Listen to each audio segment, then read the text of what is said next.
ವೈಶಾಖ ಮಾಸದಲ್ಲಿ ಬರುವಂತಹ ಶುಕ್ಲ ಪಕ್ಷದಲ್ಲಿ 3ನೇ ದಿನದಂದು ಈ ಒಂದು ಅಕ್ಷಯ ತೃತೀಯವನ್ನು ನಾವು ಆಚರಣೆ ಮಾಡಬೇಕಾಗತ್ತೆ. ಹಾಗಾದರೆ ಈ ಸಲ ಅಕ್ಷಯ ತೃತೀಯ ಎಂದು ಬಂದಿದೆ, ಹಾಗೆ ಅಕ್ಷಯ ತೃತೀಯ ತಿಥಿ ಯಾವಾಗ ಶುರುವಾಗಿ ಯಾವಾಗ ಕೊನೆಗೊಳ್ಳುತ್ತೆ? ಅಕ್ಷಯ ತೃತೀಯ ದಿನ ಸಾಮಾನ್ಯವಾಗಿ ಎಲ್ಲರೂ ಹೇಳೋ ಪ್ರಕಾರ ಬಂಗಾರವನ್ನು ಖರೀದಿ ಮಾಡಿದ್ರೆ ತುಂಬ ಒಳ್ಳೆಯದು. ಹಾಗಾದರೆ ಬಂಗಾರವನ್ನು ಯಾಕೆ ಖರೀದಿ ಮಾಡಬೇಕು? ಅದೆಲ್ಲವನ್ನು ನಾನು ಪೂರ್ತಿಯಾಗಿ ಈ ವಿಡಿಯೋದಲ್ಲಿ ಹೇಳ್ತಾ ಹೋಗ್ತೀನಿ. ಈ ವಿಡಿಯೋ ಇಷ್ಟ ಆಯಿತು ಅಂತ ಹೇಳಿದ್ರೆ ದಯವಿಟ್ಟು ನನ್ನ ಚಾನಲ್ನ ಸಬ್ಸ್ಕ್ರೈಬ್ ಮಾಡ್ಕೊಳ್ಳಿ, ಹಾಗೆ ವಿಡಿಯೋಗೆ ಒಂದು ಲೈಕ್ ಕೊಡೋದನ್ನು ಖಂಡಿತ ಮರಿಬೇಡಿ.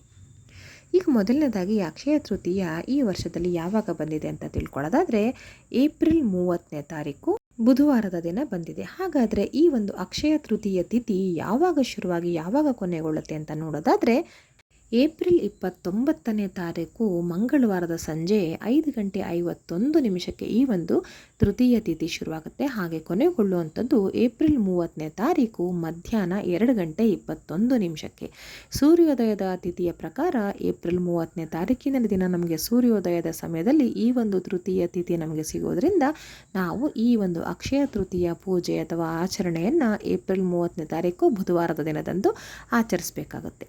ಇನ್ನು ಮುಖ್ಯವಾದ ವಿಷಯ ಅಂತ ಹೇಳಿದ್ರೆ ಅಕ್ಷಯ ತೃತೀಯ ಅಂತ ಹೇಳಿದ್ರೆ ಬಂಗಾರವನ್ನು ಖರೀದಿ ಮಾಡಬೇಕು ಅಂತ ಹೇಳ್ತಾರೆ. ಹಾಗೆ ಇನ್ನೂ ಕೆಲವು ಕಡೆ ಬಂಗಾರ ಖರೀದಿ ಮಾಡೋದೇನು ಬೇಡ, ಬೇರೆ ಕೆಲವು ವಸ್ತುಗಳನ್ನ ಖರೀದಿ ಮಾಡಿದ್ರೆ ತುಂಬ ಒಳ್ಳೆಯದು ಅಂತ ಹೇಳ್ತಾರೆ. ಎರಡೂ ಕೂಡ ಸರಿ.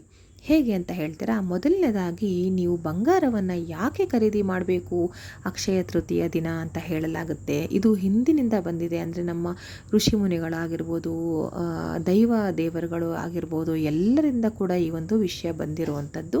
ಹಾಗಾಗಿ ಬಂಗಾರವನ್ನು ಯಾಕೆ ಖರೀದಿ ಮಾಡಬೇಕು ಅನ್ನೋದಕ್ಕೆ ಒಂದು ಸೂಕ್ತ ಕಾರಣ ಇದೆ. ಆ ಕಾರಣ ಏನು ಅಂತ ನೋಡೋದಾದರೆ, ಹಣಕ್ಕೆ ನಮಗೆ ಮುಖ್ಯವಾದ ಮೂಲ ದೇವರು ಯಾರು ಅಂತ ನೋಡೋದಾದರೆ ಕುಬೇರ ಅಂತ ಎಲ್ರಿಗೂ ಗೊತ್ತು. ಒಂದು ವಾಸ್ತು ಪ್ರಕಾರವಾಗಿ ನಾವು ಮನೆ ಆಗಿರಲಿ ಅಥವಾ ನಾವು ವ್ಯಾಪಾರ ಮಾಡೋ ಸ್ಥಳ ಆಗಿರಲಿ, ಏನನ್ನೇ ಕಟ್ಟಿಸ್ಬೇಕಾದ್ರೂ ವಾಸ್ತು ನೋಡಬೇಕು. ಇದು ಕುಬೇರ ಸ್ಥಳ, ಕುಬೇರ ಜಾಗ ಅಂತ ಎಲ್ಲ ಹೇಳ್ತಾರೆ. ಅಂದರೆ ನಿಮಗೆ ಮುಖ್ಯವಾಗಿ ಹಣಕಾಸು, ಆರೋಗ್ಯ ತುಂಬ ಮುಖ್ಯ. ಅದರಲ್ಲಿ ಹಣಕಾಸು ಅಂತೂ ತುಂಬಾ ಪಾತ್ರ ವಹಿಸುತ್ತೆ ನಮ್ಮ ದಿನನಿತ್ಯದ ಕೆಲಸ ಆಗಿರ್ಬೋದು, ಯಾವುದಕ್ಕಾದರೂ ಆಗಿರ್ಬೋದು. ಹಾಗಾಗಿ ಹಣದ ಮೂಲ ದೇವರು ಯಾವುದು ಅಂತ ನೋಡಿದ್ರೆ ಕುಬೇರ ದೇವರು ಅಂತ ಹೇಳಲಾಗತ್ತೆ. ಕುಬೇರ ದೇವರನ್ನು ಅಸಾಧಾರಣ ಶ್ರೀಮಂತ ಅಂತ ಕರೀತಾರೆ. ಸಾಧಾರಣವಾಗಿ ಶ್ರೀಮಂತಿಕೆ ಬೇರೆ, ಅಸಾಧಾರಣವಾಗಿ ಶ್ರೀಮಂತಿಕೆ ಬೇರೆ. ಅಂದರೆ ಹೆಚ್ಚು ಒಂದು ಸಂಪತ್ತನ್ನು ಹೊಂದಿರೋನು, ಸಮೃದ್ಧಿಯನ್ನು ಹೊಂದಿರೋನು ಈ ಒಂದು ಕುಬೇರ ದೇವರು. ಹಾಗಾಗಿ ಕುಬೇರನನ್ನು ಅಸಾಧಾರಣ ಶ್ರೀಮಂತ ಅಂತ ಹೇಳಲಾಗುತ್ತೆ. ಹಾಗಾಗಿ ಈ ಒಂದು ಕುಬೇರನು ಸಂಪತ್ತು ಹಾಗೆ ಸಂಪತ್ತಿನ ದೇವರ ಸ್ಥಾನಮಾನವನ್ನು ಪಡೆದುಕೊಂಡಿರ್ತಾನೆ. ಹಾಗೆ ಇದಕ್ಕೆಲ್ಲ ಮುಖ್ಯವಾಗಿ ಶಿವದೇವರು ಕೂಡ ಮೇಲ್ವಿಚಾರಕರಾಗಿ ಆ ರೀತಿಯಲ್ಲಿ ಇರ್ತಾರೆ.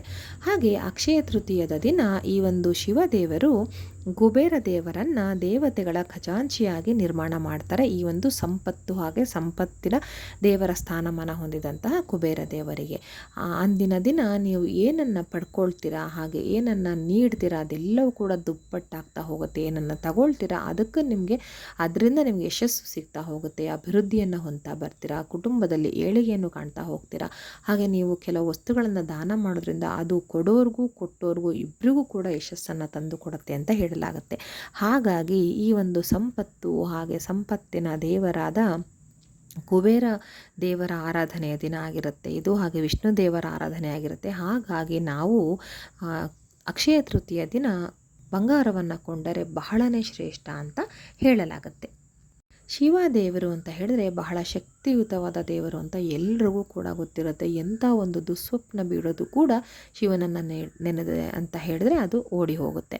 ಅಷ್ಟೊಂದು ಶಕ್ತಿಶಾಲಿಯಾಗಿರೋದು ಈ ಒಂದು ಶಿವದೇವರು. ಅಂತಹದರಲ್ಲಿ ಈ ಒಂದು ಶಿವದೇವರು ಖಜಾಂಚಿಯಾಗಿ, ದೇವತೆಗಳ ಖಜಾಂಚಿಯಾಗಿ ಕುಬೇರ ದೇವರನ್ನು ನೇಮಕ ಮಾಡ್ತಾನೆ. ಹಾಗಾಗಿ ಇದು ಇನ್ನಷ್ಟು ಶಕ್ತಿಶಾಲಿಯಾಗಿರುತ್ತೆ ಅಂತ ಹೇಳಲಾಗುತ್ತೆ. ಹಾಗಾಗಿ ನಾವು ಅಕ್ಷಯ ತೃತೀಯ ದಿನ ಈ ಒಂದು ಸಂಪತ್ತು ಹಾಗೆ ಸಂಪತ್ತಿನ ದೇವರ ಸ್ಥಾನಮಾನವನ್ನು ಪಡೆದುಕೊಂಡಂತಹ ಕುಬೇರ ದೇವರು ಅಂದರೆ ಚಿನ್ನವನ್ನು ನಾವು ಕೊಡೋದ್ರಿಂದ ತುಂಬಾ ಒಳ್ಳೆಯದು. ಚಿನ್ನವನ್ನು ನೀವು ಖರೀದಿ ಮಾಡಿ ತಂದು ಮನೆಯಲ್ಲಿ ಪೂಜೆ ಮಾಡೋದ್ರಿಂದ ಬಹಳ ಶ್ರೇಷ್ಠತೆಯನ್ನು ನೀವು ಹೊಂದ್ತೀರಾ, ಯಶಸ್ಸನ್ನು ಹೊಂದ್ತೀರಾ ಅಂತ ಹೇಳಲಾಗುತ್ತೆ. ಇನ್ನು ಅಕ್ಷಯ ತೃತೀಯದ ದಿನ ನೀವು ಚಿನ್ನಕ್ಕೆ ಸಮಾನವಾದಂತಹ ಒಂದು ವಸ್ತುವನ್ನು ಕೂಡ ಖರೀದಿ ಮಾಡಿ ತಂದರೆ ತುಂಬ ಒಳ್ಳೆಯದು. ಚಿನ್ನಕ್ಕೆ ಸಮಾನವಾದ ವಸ್ತು ಅಂತ ಹೇಳಲಾಗುತ್ತೆ. ಅದರಲ್ಲೂ ವಿಶೇಷವಾಗಿ ಅಕ್ಷಯ ತೃತೀಯದ ದಿನ ಅದು ಚಿನ್ನಕ್ಕೆ ಸಮಾನವಾಗಿರುತ್ತೆ ಅಂತ ಹೇಳಲಾಗುತ್ತೆ. ಅದು ಯಾವುದು ಅಂತ ಹೇಳಿದ್ರೆ ಅಕ್ಕಿ. ಹೌದು, ಅಕ್ಕಿ ಅಂದರೆ ಅಕ್ಕಿಯಿಂದ ನಾವು ಅನ್ನವನ್ನು ತಯಾರಿಸ್ತೀವಿ. ಅನ್ನ ಅಂದರೆ ಪರಬ್ರಹ್ಮ, ಅನ್ನವೇ ನಮಗೆ ಜೀವಾಳ ಅಲ್ವಾ.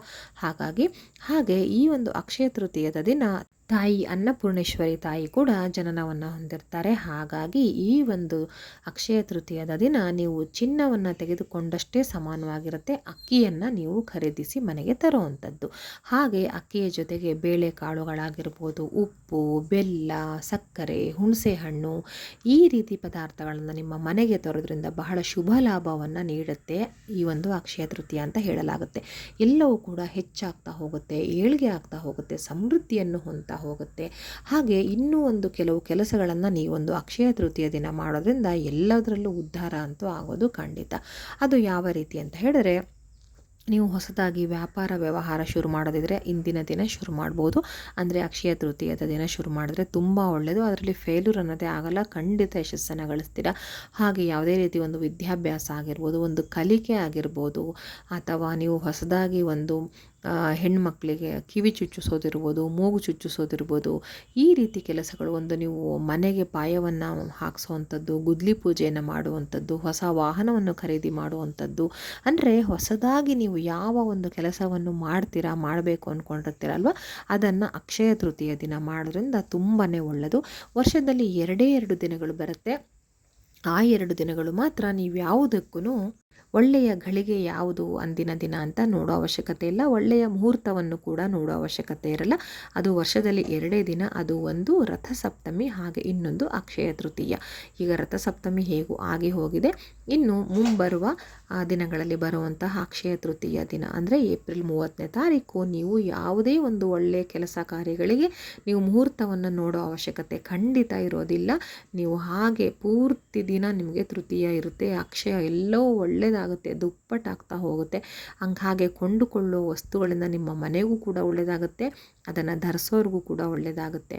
ಹಾಗೆ ನಾನು ಹೇಳಿದ ಹಾಗೆ ಮಾಡಿ ಅಕ್ಷಯ ತೃತೀಯ ದಿನ ಚಿನ್ನ ಕೊಳ್ಳೋಕ್ಕೆ ನಿಮಗೆ ಅನುಕೂಲತೆ ಇತ್ತು ಅಂತ ಹೇಳಿದ್ರೆ 1 ಗ್ರಾಮು, ಅರ್ಧ ಗ್ರಾಮ್ ಪರವಾಗಿಲ್ಲ, ಯಾವುದೇ ಆಗಲಿ ಅದನ್ನು ಕೊಂಡುಕೊಳ್ಳಿ. ಅಕಸ್ಮಾತ್ ನಿಮಗೆ ಅನುಕೂಲತೆ ಇಲ್ಲ ಅಂದರೆ ನಾನು ಹೇಳ್ದಂಗೆ ಮುಖ್ಯವಾಗಿ ಅಕ್ಕಿಯನ್ನು ಖರೀದಿ ಮಾಡಿ, ಅಥವಾ ಅದರ ಜೊತೆಗೆ ಅಕ್ಕಿ, ಬೇಳೆ, ಕಾಳುಗಳು, ಉಪ್ಪು, ಹುಣಸೆಹಣ್ಣು, ಬೆಲ್ಲ. ಅಂದರೆ ನಾನು ಹೇಳ್ದಂಗೆ ಅಕ್ಕಿ ಅಂದರೆ ಅನ್ನಪೂರ್ಣೇಶ್ವರಿ ಜನನವಾಗಿರುವಂಥ ದಿನ. ಹಾಗಾಗಿ ನಿಮಗೆ ಆ ತಾಯಿ ಅನ್ನಪೂರ್ಣೇಶ್ವರಿಯ ಆಶೀರ್ವಾದವು ಸಿಗಬೇಕಂದ್ರೆ ಅಕ್ಕಿಯನ್ನು ಖರೀದಿ ಮಾಡಲೇಬೇಕಾಗತ್ತೆ. ಹೀಗೆ ಇದರಲ್ಲಿ ನಿಮಗೆ ಯಾವುದು ಅನುಕೂಲ ಆಗುತ್ತೆ ಅದನ್ನು ಖರೀದಿ ಮಾಡಿ ಮನೆಯಲ್ಲಿ ತಂದಿಟ್ಕೊಳ್ಳಿ. ಅದನ್ನು ಪೂಜೆ ಮಾಡಿ ಅಕ್ಕಿಯನ್ನು ಒಂದು ಬೊಗಸೆಯಷ್ಟು ಅಕ್ಕಿಯನ್ನು ದೇವ್ರ ಮನೆಯಲ್ಲಿ ಇಟ್ಟು ಅದಕ್ಕೆ ಅರಿಶಿನ, ಕುಂಕುಮ ಹಾಗೆ ಅಕ್ಷತೆಯನ್ನು ಹಾಕಿ ಪೂಜೆಯನ್ನು ಮಾಡಿ, ಅದರಿಂದ ಯಾವುದಾದ್ರು ಸಿಹಿ ಪದಾರ್ಥವನ್ನು ಅಂದಿನ ದಿನವೇ ತಯಾರಿಸಿ ದೇವರಿಗೆ ನೈವೇದ್ಯ ಮಾಡಿ ತುಂಬ ಅಂದರೆ ತುಂಬ ಒಳ್ಳೆಯದಾಗುತ್ತೆ. ಮನೆ ಮಂದಿಯೆಲ್ಲ ಸ್ವೀಕರಿಸಿ, ಹಾಗೆ ಅಕ್ಕಪಕ್ಕದ ಮನೆ ಹೆಣ್ಮಕ್ಳಿದ್ರೆ ಕರೆದು ಅರಿಶಿನ ಕುಂಕುಮವನ್ನು ಕೊಟ್ಟು ಈ ಒಂದು ಪ್ರಸಾದವನ್ನು ವಿತರಣೆ ಮಾಡಿ. ಎಲ್ರಿಗೂ ಕೂಡ ಒಳ್ಳೆಯದಾಗಲಿ. ಧನ್ಯವಾದಗಳು.